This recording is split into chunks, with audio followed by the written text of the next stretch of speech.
guys, and welcome to Escape Wheel Watch Reviews. My name is Steve, and today we're going to be reviewing the Cadisen C8211G. So I received this watch for free from a fellow Redditor, so a huge thank you goes out to Gone to Plaid for sending this watch in for review, because I know I was interested in it, and I'm sure you guys are as well.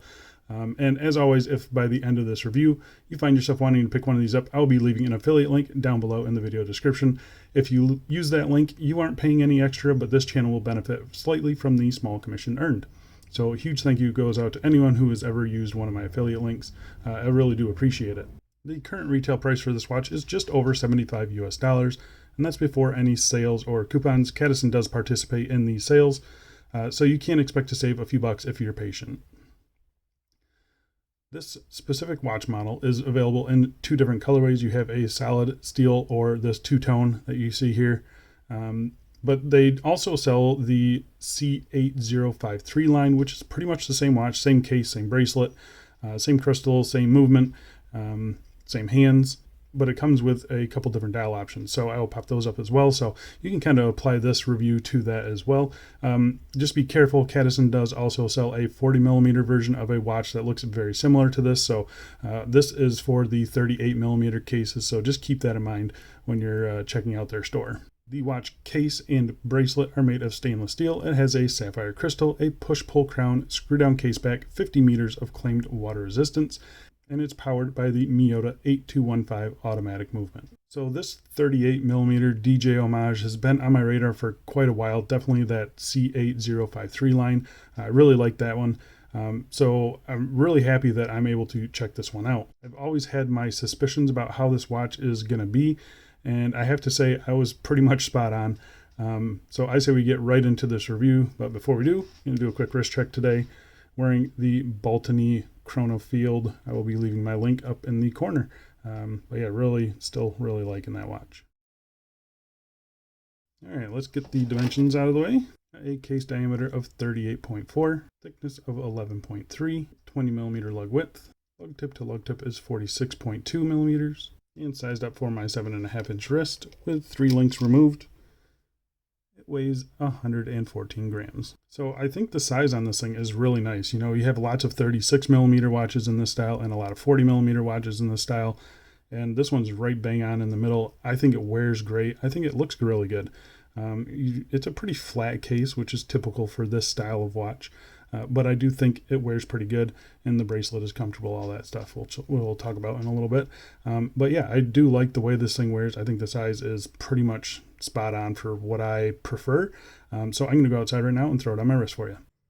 And here we are on my 7.5 inch wrist, and as you can see, it wears great. I mean, these 38mm cases, they work really, really nicely on my wrist, and I think a lot of wrists. So it's a good kind of middle ground between the 36 and 40mm ones. And so yeah, this thing wears really great. No issues with the bracelet. We'll talk about that a little bit later. Very comfortable. I think it looks good. Two-tone looks great as well. And yeah, I think overall it just looks, it looks really, really good on wrist. Very happy with it. Very comfortable. And popping out in some direct sunlight here, you can see it's got a really nice kind of sunburst dial to it. Very cool. It looks good. It looks really good. It sparkles in all the right places, and you know, brushing on the top of the lugs kind of keep it a little bit tame. You know, got a vintage vibe to it a little bit, but yeah, I think it looks really good. You can see right there though, no anti-reflective coating on the crystal, and that does kind of hurt a little bit. There is some on that Cyclops, so that's nice to see. But yeah, I think overall though, I think on wrist, if you like this two-tone look, I think it looks great. I like the dial color that they chose. It's really nicely done in my opinion. And here we are on a Vario vintage leather strap. I always think this one looks good on these two tones. I've only had a couple, but and they're hard to pair straps with, but this one always seems to work pretty well with the gold and the gray. So yeah, I think that looks pretty good. What do you guys think? And here we are on a gray suede strap. This is from Merkur, and you can actually buy this one, so I'll link this one down below in the video description as well. And yeah, I think that actually looks pretty good. I wasn't sure how that was going to look, but yeah, I actually like that quite a bit actually. And the last strap for today, I'm not going to throw it on any single pass or double pass straps, but here is a textured vintage leather strap. This is from AliExpress. The link is down below. I think that looks pretty good. It kind of has like a tan stitching to it, and it kind of brings out the gold. I think it looks good. Yeah, I think any one of those straps would work on this thing. So pretty happy with the versatility of it, I think. All right, let's go back inside and let's get back to this review. All right, so let's talk about the case finishing. And the case finishing on this is actually pretty decent. So you have a kind of circular or angular brushing on the tops of the lugs here. Really, it's a pretty coarse brushing. So it's got a very vintage look to it, I think. I think it looks pretty good though. You have obviously a fluted bezel here, and it looks gorgeous. Getting up real close here, it's pretty crisp. Definitely not perfect, and definitely not as sparkly as something like the Chronos that I have. That one is super sparkly, but it's done differently. So yeah, this is about what I expected. I think it looks pretty good.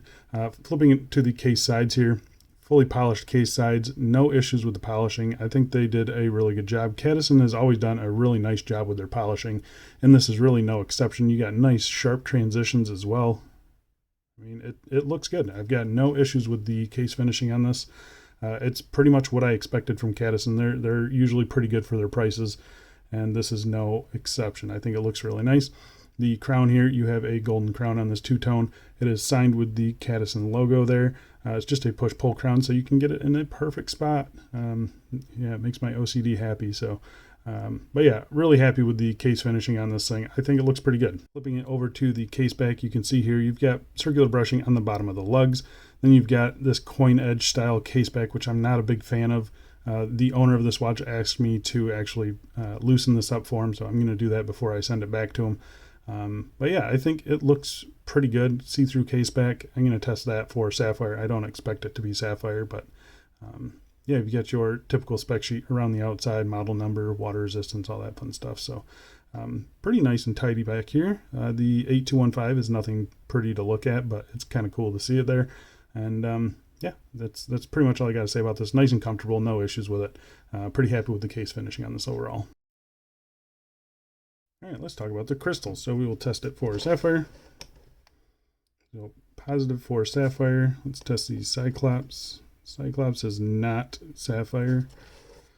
And the case back is also not sapphire. So it is a dead flat piece of sapphire crystal and no anti-reflective coating. You can see here it sits ever so slightly above the bezel there, but not, it's a pretty boring crystal, but it's unoffensive, I'll say that.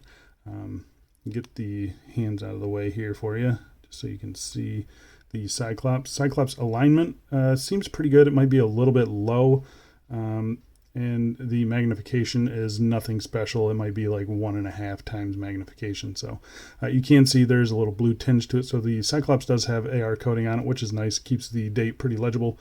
So yeah, I think the crystal, it's okay. It's nothing fancy, about what I expected for $75. Not really a negative at all, really, in my opinion. All right, so let's talk about the dial on this thing. And the dial is very interesting. I got to come right out and say it. I don't like it.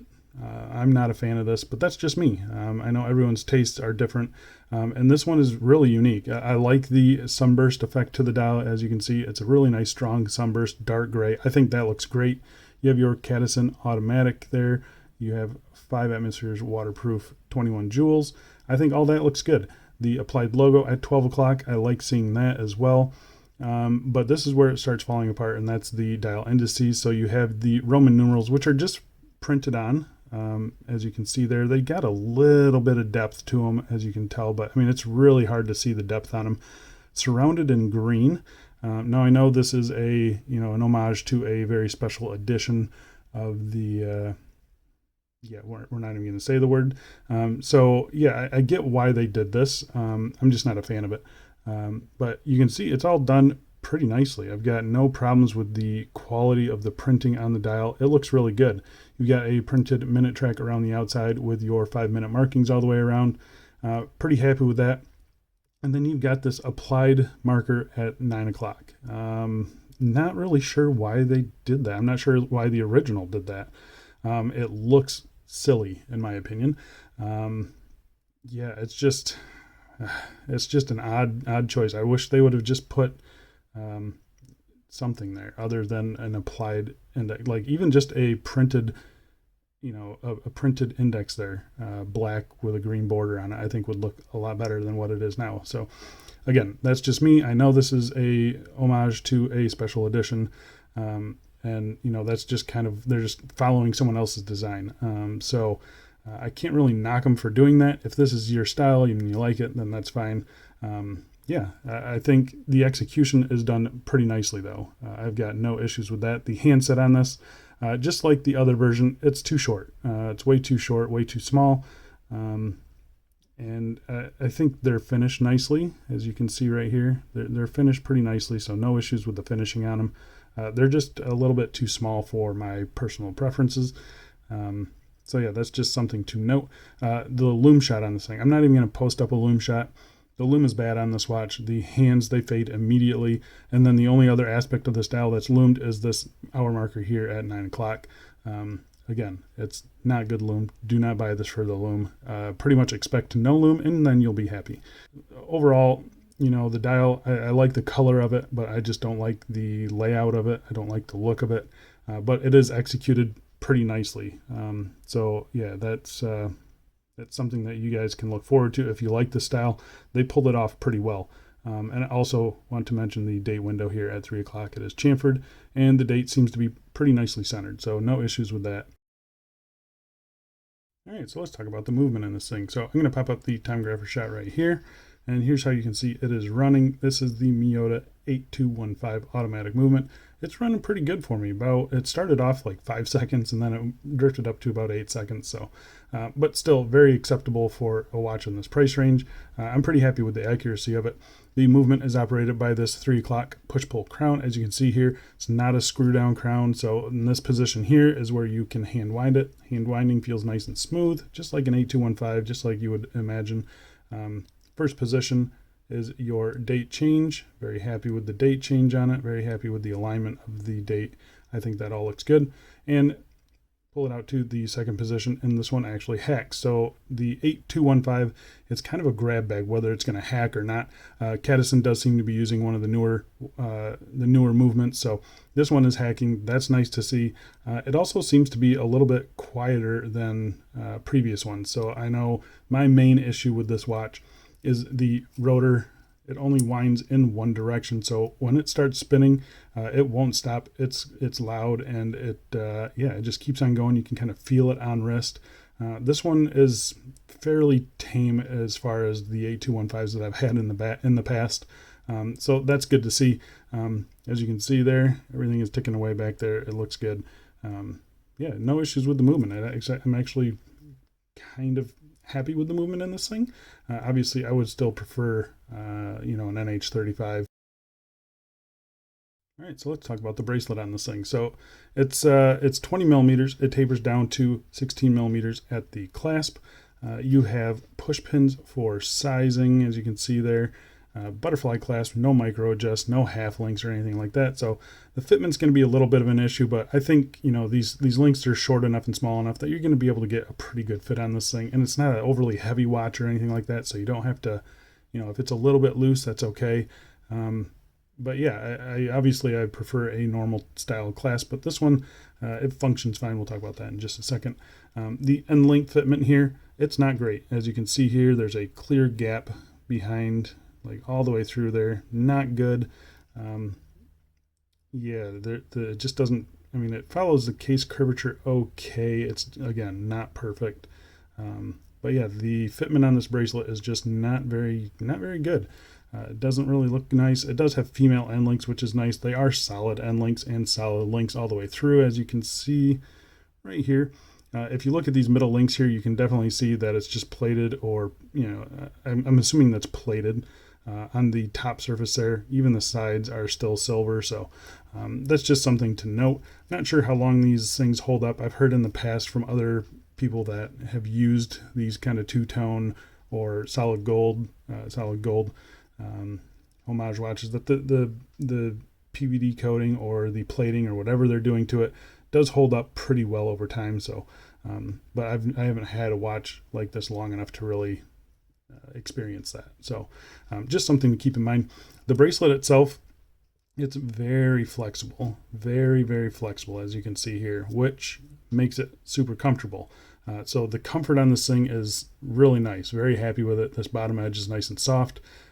Yeah, I think comfort wise, it is excellent. Finishing wise, also pretty good. The brushing, as you can see here, it's pretty nice, pretty tidy. I'm pretty happy with it. The polishing in the middle links, it's not perfect, but I mean, these links are so small that you don't really notice it. I think it looks good and it sparkles pretty nicely. Getting to the butterfly clasp, again, I'm just not a fan of butterfly clasp in general. You got some play here, and that's just typical play. So you get a little bit of rattle from there. It's 2 button pushers here. They're fairly decently rounded here.